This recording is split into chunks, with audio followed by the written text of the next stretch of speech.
There are things that flow easily from your brain into your emotions because of the way your brain is wired, no matter what your personality type. At the same time, there are things that feel like chuck holes in the road of life. My wife comes to life in a party. She lights up like a Christmas tree.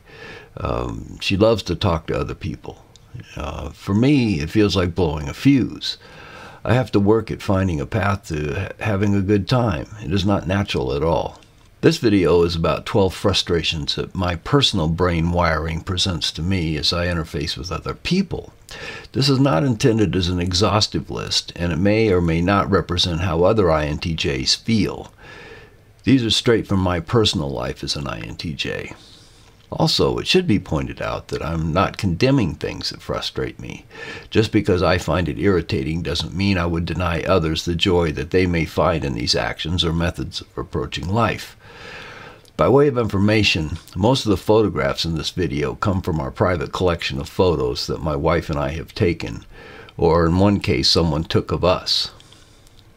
The fire photo was taken at Midway Island around 1979, when a section of housing was intentionally being destroyed because it was deemed inadequate by the Navy. The fire was supervised by the island fire department. Any pictures that show faces are of either my wife, our son, or myself. The parrot was the only animal photo that we did not take ourselves. The slides marked number 4 and number 8 were taken from a copyright-free site and modified by myself. I'll put a link below to that site. The first frustrating item I will discuss is a lack of conversational attention. When someone asks me if I watched a particular episode of some television show, and I reply, "No, I don't watch any broadcast TV," I would expect the other party to pay attention to what I just said. But that is seldom the case. No thought is given as to why I don't watch TV. It is just assumed that I will be excited to delve into something which I have at least implied that I have no interest in. Thanks to a lack of conversational attention by the other party, I am then run through the banal details of a show I care nothing about. Why? I would not do that to him. In all honesty, my internal wish is to simply tell the guy to shut up. But even as a child, I learned that directly stating your conversational wishes is considered to be bad form. It is okay for someone else to waste your time, but it's rude to stop him from doing that. If I asked someone if he had read a particular book on some subject and he said he had no interest in that subject, I would look for something else to talk about. If you tell me you don't like astronomy, I won't go into the details on a particular astronomical topic. Rather than stepping me through a long description of a banal TV show episode, the TV watcher could have changed the topic. Or, if he wanted to stay on the topic of television, he could have asked me, "Why don't you watch broadcast TV?" I could then explain that I find the value set that is behind television shows to be decadent and the storylines to be banal, with no depth on the things that would make people better. By force of the actual technology, television is unable to convey truly deep ideas. It is excellent at expressing destructive and shocking things, like violence and a very in-your-face reality. It can pass along shocking ideas and sexual images very well. In fact, nearly any aspect that the hand-wringers of society are upset over being such a problem today, you'll find that television is really good at promoting, and it has done so repeatedly with increasing detail year by year since its introduction. Some would suggest it is coincidence rather than causation that society has changed as a result. I, on the other hand, would disagree with them. However, I would welcome such a conversation at a social gathering. Disagreement is only frustrating when it wastes time that could be better spent. If I'm talking to an individual who thinks facts are a method of transmitting documents and reason is a small and uninteresting town in another state, then that is frustrating. If I had something better to do, or at least I had the opportunity to be doing it at the moment, I wouldn't even be at the social gathering. Therefore, I do have time to work through some of the ideas behind conflicting points of view.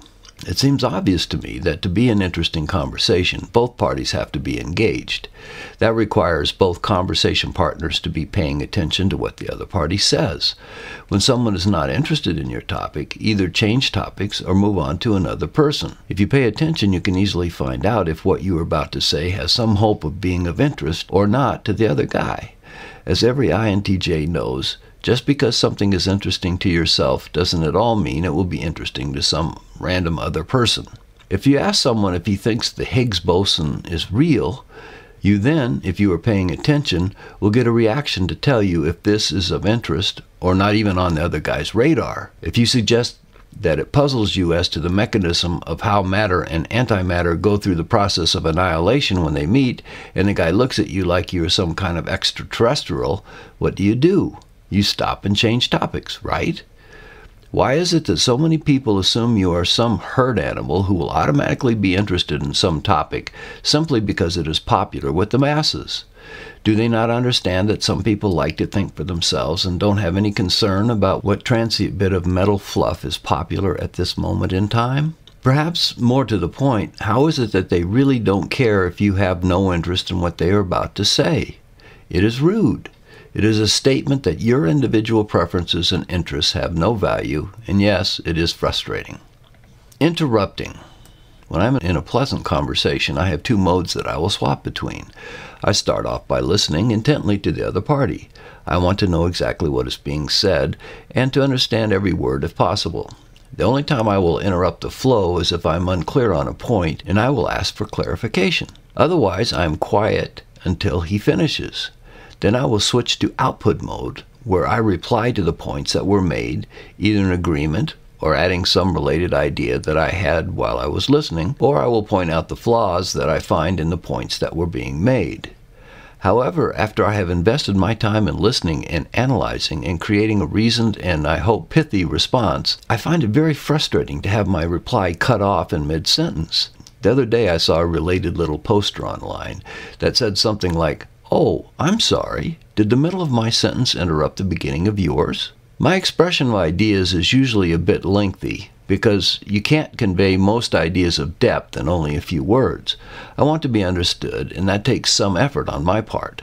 I can be wordy because if one idea is based upon another, the listener has to understand the foundational idea before I can add the conclusion that it leads to.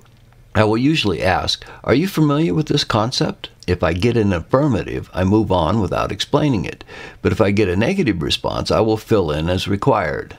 I invest a lot of effort into formulating my responses to what I just listened to, and what I would consider to be simple courtesy is for the other party to consider what I'm saying rather than interrupting it. If the other party simply wants to hear himself speak, he could invest into a digital recorder, and then he could avoid frustrating me.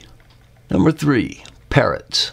Some species of parrots apparently can use words and understand short sentences and solve puzzles. Some parrots are like the Laysan albatross, another long-lived bird species, in that they mate with one partner for life. So I'm not trying to insult parrots and comparing them with some people. It is more the parrot stereotype that I'm using, of repeating speech heard but not at all understood. There are a distressingly large number of people who apparently have no thoughts of their own to share.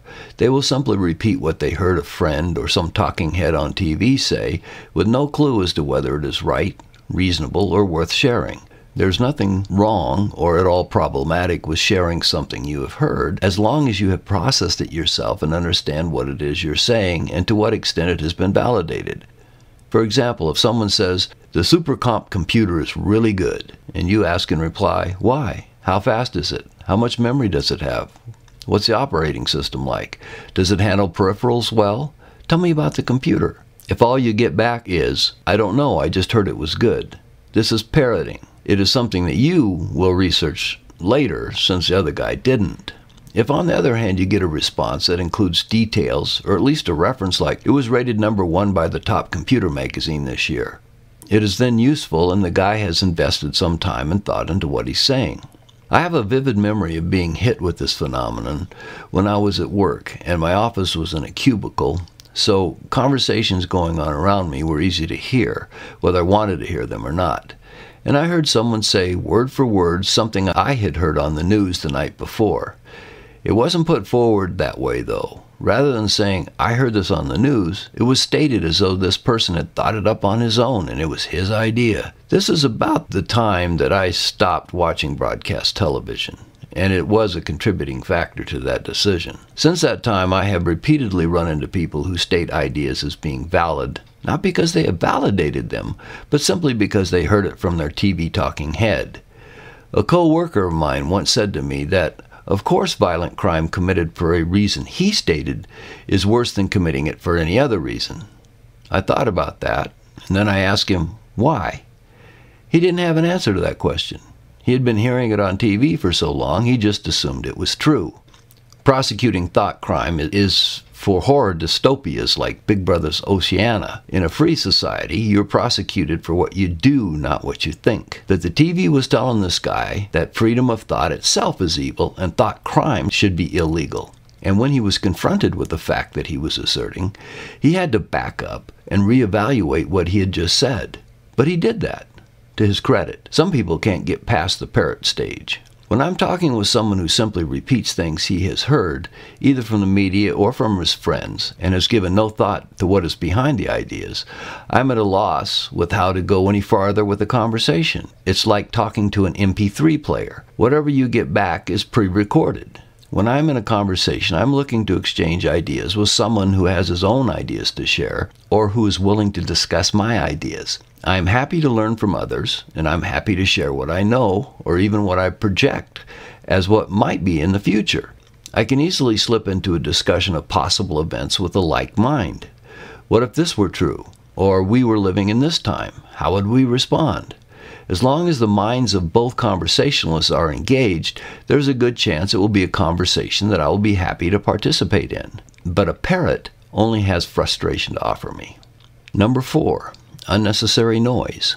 When I'm in my own space, it is quiet usually. There are some tasks that I perform where loud, interesting music will pass energy to me, especially if the work is mundane or of a repetitive nature. Keeping my energy up while doing work in Photoshop can be enhanced by listening to songs I enjoy. However, one thing I can't begin to understand is anyone turning a TV on just to have the background noise. My mother had Alzheimer's, and one time I was visiting her in her nursing home. My mother and I sat down in a quiet living room space and were conversing. The owner of the facility came in and turned on the TV for background. I was infuriated, but nearly all nursing homes use TV as a medication to keep the residents quiet. It shuts off their brains and makes them docile. Small children react the same way. They will be bouncing around doing creative, fun things, and a video goes on, and they suddenly sit down and don't move a muscle. I seem to be a minority of one who considers this to be child abuse. I like to use my senses to gather in information that is of value. Noise, simply for noise sake, is worse than useless. Having a TV going that no one is watching is irritating. Music that is so loud you can't think also makes good conversation impossible. If you are at a concert and looking for loud music, that's fine, but you usually don't go to a concert to find interesting conversation.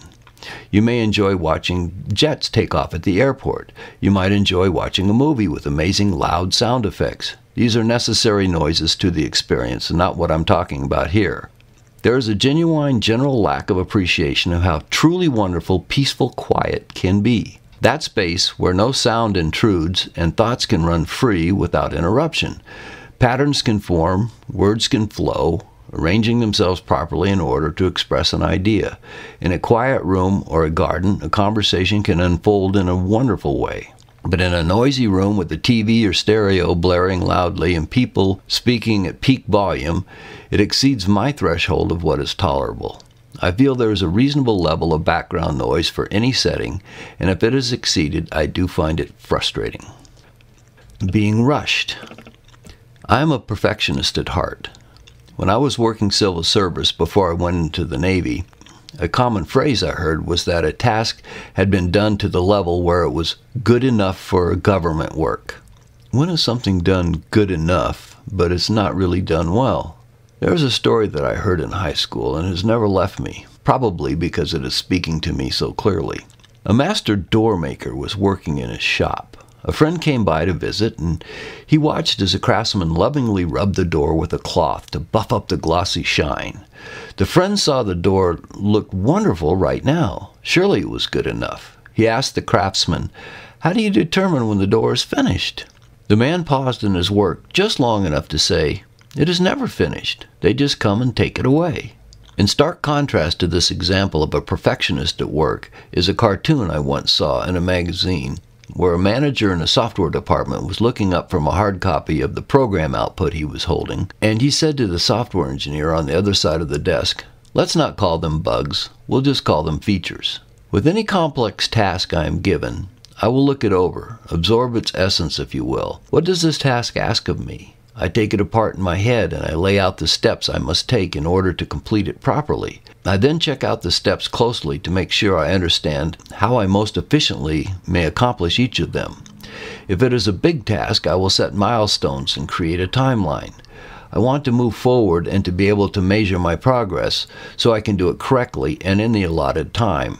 I then will have a pretty good idea how much time it will take to do it right. If the one who assigned me the task is more interested in completion than quality of work, he is like that software manager in the cartoon. I am willing to work extra hours and do all in my power to get it done quickly, but I won't call bugs anything even approximating features. If the task doesn't need to be done correctly, it most likely doesn't need to be done at all. The door craftsman might let them take a door away before it is perfect, but he would under no circumstances let one of his doors leave before it was fully functional and aesthetically pleasing. For him, good enough would be better than most people's awesome. When I'm not given the time or the tools to do the work, it is truly frustrating. Number 6, small talk. This is something that is often mentioned as being distasteful to INTJs and other introverts as well. However, the reason for this, at least in my case, lies in the fact that for an INTJ, sharing my well-thought-out ideas with you is an expression of my admiration and appreciation of you as a person. Ideas are the currency that INTJs value. It is in a way like opening up my wallet and handing you what's inside. I'm sharing something I value with someone I value. Contrast this gift of ideas with banal small talk with no real significance and no real thought behind the words. If giving you ideas of value is an expression of appreciation and high esteem, giving you thoughtless drivel could be viewed as a slap in the face. Instead of gold coins, you are handed lead slugs. This is not necessarily going on at the surface level, but down in the stack where an INTJ has his introverted feeling hidden away, this is an insult that hurts. This is all that you matter to the one who is talking to you. I am, of course, speaking from the INTJ side. I doubt that the one who is doing this when offering small talk is even remotely intending to insult me. In fact, it may be the exact opposite. Things go on beneath the surface that can have nothing to do with the intentions of those involved. The other party may be offering friendship and pleasantness. However, my frustration is there all the same. Number 7, dishonesty. There are few things I value more in a relationship than honesty. Anyone who routinely lies is demeaned greatly in my estimation, and anyone like that will always be at least at arm's length from me. Usually I simply walk away from someone like that. I had a lawyer once tell me that 99% of attorneys made the rest of them look bad. Even they know the shark tank they are swimming in. It was assumed in my last company that anyone who worked in the sales department was ethically challenged. I should point out that I have known very honorable lawyers, and there was a stellar salesman I worked with in my technical capacity to follow up with the equipment he had sold, and I never witnessed him even bending the truth when he interfaced with the customers. He combined honesty with intensely hard follow-up work to make sure the customer remained satisfied. He impressed me so completely that if he had said a used car was in good shape, I would buy it sight unseen. The reason I mention him is because he is so out of the ordinary in that field. However, and I suggest predictably, he was one of the most successful salesmen in the company. For me, truth is king. I am always weighing ideas for validity. When you speak to me, I want the truth. Lying is like covering up the wound of a mistake with something that will ultimately add infection to the wound. A mistake is bad, but when you face up to the mistake and get it resolved and behind you, the problem is usually over. The mess is resolved and you can return to living life without that hanging over your head. But if you lie and hide the mistake, it may never go away, and it could come back to bite you when you least expect it. You can never fully trust a liar. If you act on his word, you may find yourself in deep trouble. Who needs that frustration? Not me. Number 8, a disorderly mind. When someone says he has something on his computer that he'd like to show me, and then he fumbles around with his computer while I wait, as he goes up one dead end after another, to my mind, I can't fathom how someone can't have his files in order. But even if he had no idea right now where things are, why doesn't he at least start a search routine for the files using the built-in features of his operating system? When I get fidgety waiting as he wastes my time, I'm criticized for being impatient and putting pressure on him. I wouldn't waste your valuable time that way, and maybe I am impatient, but it's because I am frustrated. Number 9, some feelers.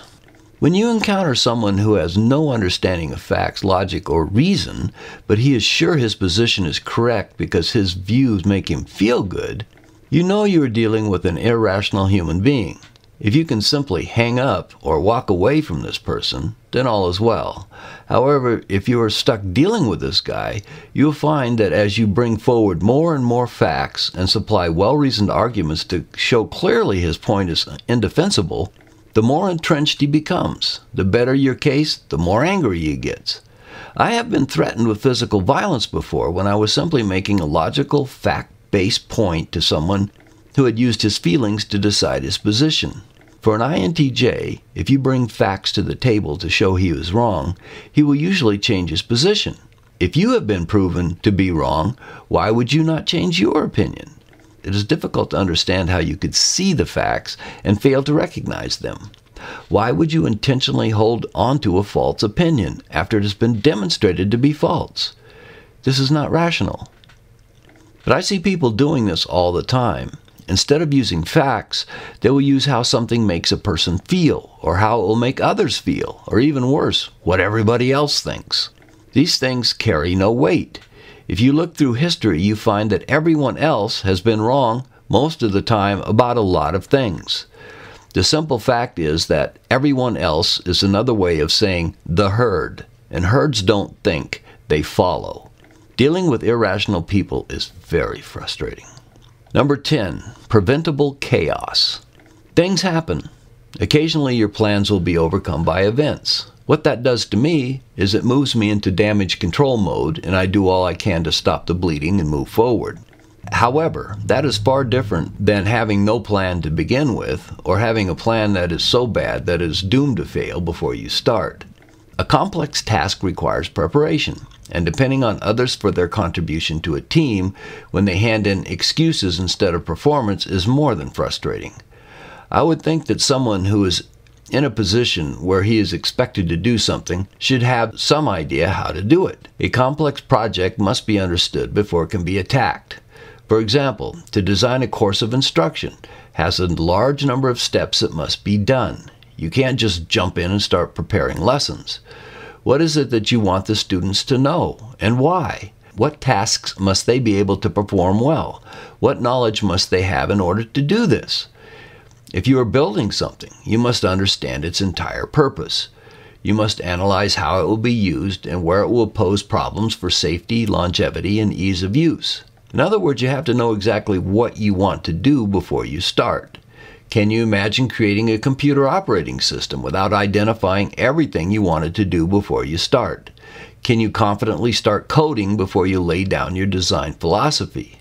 And that is just the first step. Then you need to identify the steps to take along the way to move from knowing what needs to be done to actually getting it done. Sometimes I wonder which frustrates me more. People who use a guess and by golly approach to complicated tasks, or those in charge who tolerate that sort of ineffective method of work and its poor results.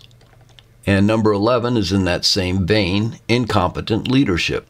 The book, The Peter Principle, put forward the idea that a company evaluates its employees' productivity and ability and promotes those who are doing a good job.